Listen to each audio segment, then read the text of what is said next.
ایک دن بابر اپنی دکان میں بیٹھا حساب کتاب کر رہا تھا کہ اچانک باہر زوردار شور سنائی دیا۔ وہ دوڑ کر باہر نکلا تو دیکھا کہ ایک چور دکان کے باہر کھڑی سائیکل چرانے کی کوشش کر رہا تھا۔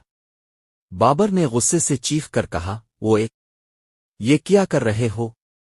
چور گھبرا گیا مگر جلدی سنبھل کر بولا، بھائی میں تو بس سائیکل کے ٹائر دیکھ رہا تھا۔ اتنے میں بابر کا پالتو طوطا جو ہمیشہ دکان کے باہر ایک پنجرے میں بیٹھا رہتا تھا چیخ کر بولا، جھوٹ بول رہا ہے، پکڑو پکڑو۔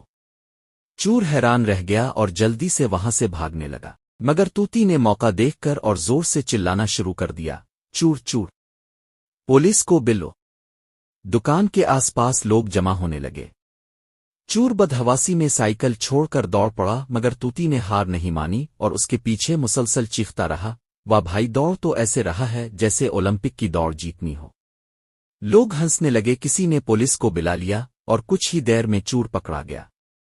بابر نے طوطی کو خوش ہو کر بیج کی پلیٹ دی اور کہا، واہ میرے بہادر طوطی، آج تو نے میری سائیکل بچا لی۔ طوطا فخریہ انداز میں بولا، بس باس تنخواہ بڑھا دو، پھر روز چوکیداری کروں گا۔